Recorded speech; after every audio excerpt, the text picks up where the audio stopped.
So what's going on, everybody? Thank you so much for joining for another episode of Ask Ray. I'm Ray. I'm the host of this show. As always, guys, if you have a question or a comment for me to elaborate on and or answer for you, please feel free to leave it down below in the comments of this video. It helps keep this video series alive. And more importantly, it allows you to pick my brain. It allows you to get a hold of me and allows, just you and I to have a conversation, even though it's not, a live conversation and we're not talking face to face immediately or, phone to face, whatever you want to call it. Now that that's all out of the way, let's dive on into your questions and your comments. Being bros with Root, would you give them a bad review? So I wanted to pick this question out because this was in regards to Jim Root's signature pickups that just came out. I did a video on them about 2 or 3 weeks ago. You can check that out. It's on the channel. But would I give a bad review of his pickups? Yeah, absolutely. Him and I being friends has nothing to do with, my opinion on his gear or, his pickups, for example. It's always nice to say nice things, but if I genuinely didn't like his pickups, I would tell you guys. I have no reason to lie or say, anything other than the truth. Now, what's interesting about his pickups is I didn't necessarily love them right away because of how unique and different they are. Long story short, those pickups do not gel with my EVH GL34 head. They just don't vibe. And, for whatever reason, I'm not a scientist, I'm not a wizard, I'm not an amp builder, I'm not a pickup builder. For whatever reason, man, they just don't vibe, and it's just not something that I like. But once I got them through the Mesa Boogie Dual Rectifier, I love those pickups, man. And I've been using my white Strat almost exclusively for the last 3 weeks, ever since I installed them. So to answer your question, Jim Root and I being friends has nothing to do with how I feel about his gear and how I feel about, the things that he has his name attached to. I love how happy you look when you play guitar, random thought, but it's genuinely awesome. Well, hey, thanks, I really appreciate that, man. Yeah, guitar is just probably my favorite thing to do in the whole world. It's therapy, it's just a way for me to get away from the world, and it's a way for me to get inside my own head, my own weird creative head, and just play and just, work towards something or just get something out of my head, whether it's a riff, a lick, whatever you want to call it. Yeah, I love it so much, and then when I get to do it in front of people and, do it as a career, it's a lot of fun, I'll be honest. What inspired you to write Luna Muerta? So I think what you mean is write for Luna Muerta. For those of you who may not know, Luna Muerta started out as my solo project and now has since grown into a full-on band that will be doing live shows here in the Philadelphia area in the very near future. When I write for that project and that band, it's very hard for me to verbalize what exactly I'm going for. I have a clear vision, but I'm going to try to speak it, verbalize it for you. So just hear me out. Just let me get this out.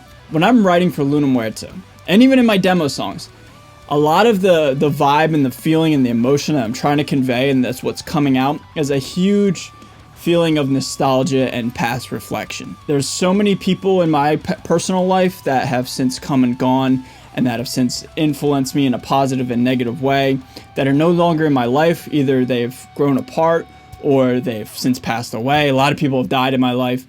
And so whenever I write, I really want to get into my own creative head. Whenever I write, it's always like this deep feeling of nostalgia and this deep feeling of like wanting to rekindle past relationships and friendships and, just in human interactions that I've had. And at the same time, knowing that I'll never have that ever again. So it's like a weird thing for me to tap into constantly like revisiting, as well as starting to write and convey in a way that makes me want to like just think about going on and continuing with life and being optimistic and seeing where I will be in the near future and the distant future and what my life will be like. And then just basically the whole idea with Luna Muerta is being everywhere but the present, which is kind of weird, and I think it's weird myself, but it's just how I write, and it's just how I think. And even when I'm not playing guitar, when I'm just in my daily life, I often just think about the past, and I often think about the future. And so, just the whole idea of that band and that project is just being everywhere but here, in the present. Just thinking about everything that you've been through, everything that you've gone through, and everything you're about to go through that you don't even know about, the good and the bad. So I hope that answers your question. It's very out there. It's a very out there type of thought process, and I myself know it's a little out there and a little weird. But it's just how my brain works, man. And it's just like, I'm constantly just thinking about, people that have since left in my life. Like my friend Brad, I talked about on this channel, who recently died in a motorcycle accident last year. Man, he was my best friend in first grade, and like, I'll never talk to him again. My dad's gone. all my grandparents are gone, my uncle's gone, my cousin's gone, you know, my aunt's gone, like everybody's gone, you know what I mean? All my friends from high school are gone, a lot of them are gone, have died from drugs and, you know, whatever. I'm always just wanting to just hang on to the memories and then at the same time just think about where I'll be. Very long answer, but that project's very personal to me and very sentimental to me.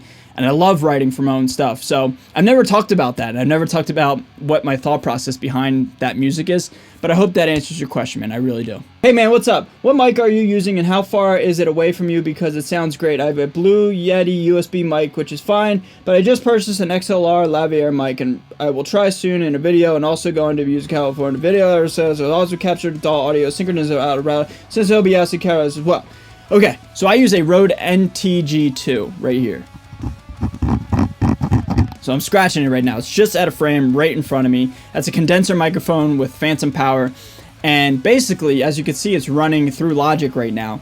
And it's a huge task every single time, but I want to make the audio as good as possible. So what I have to do is I have to mix my own spoken words, then bounce them out as a WAV file, and then take this video right now and then sync it together and then make sure that the camera audio matches that audio, and then I just mute the camera audio, and then this audio is the audio that you're hearing right now. Little tedious, but again, I've messed with certain mics through, you know, forever. I use a little lav mic every now and again when I'm doing plug-in demos and stuff, and I've used shotgun mics on cameras, and I don't like the way it sounds. I just like this condenser microphone, and I don't like having a dynamic microphone right here. Like, I know a lot of people have dynamic microphones and they speak into it right like this, and it's right in front of their face, and that's great. You know, if that's what you like to do, that's fine. That's just not me. I like having, you know, just everything open because I talk a lot with my hands. So yeah, I use a Rode NTG2, and then yeah, I mix my vocals every single video. A little bit tedious, but gets the job done. Opinion on Aristides guitars? So I love Aristides guitars. I love the way they look, and I love the mentality and the kind of concept behind the business. So basically, Aristides is, I'm not too familiar with the brand, but I know that they don't use wood for their guitars, which is, in my opinion, I think pretty cool and pretty revolutionary and pretty smart, basically, especially in regards to taking care of the planet and the environment. You're not chopping down 1 million trees a year to make guitars for us, so I think it's a really cool idea. Now, I've personally never played one, but I know players like Mark Holcomb has used one in the past, and even like Paul Oz, a fellow YouTuber, he uses them. I think he's endorsed by them. I think they're really cool, man. I would love to play one day. You know, Paul from Aristides has been really great to this channel. He's also affiliated with Powered by Omega. Great dude. Yeah, I love Aristides guitars. I would love, like I said, I would love to get my hands on one. Maybe somebody will donate one for the channel. Just let me try out here for a little bit, maybe one day down the road. But until then, I've yet to play one, and I've always wanted to check one out. They got great colors, and like I said, they got a cool mentality and a cool idea behind the company. So for that, I'm very interested, and I love them, even though I've never played one. So guys, that's going to do it for this episode. Thank you so much for sticking around to the end. If you're watching right now, thank you so much. I appreciate you. Again, if you have a question or comment for me, leave it down below in the comments of this video. A huge shout out to all my patrons. If you want to become a patron and help out this channel grow, I'd really appreciate that. I'm out of here, guys. Thank you so much for watching. Stay metal, and I'll see you guys next time. Later.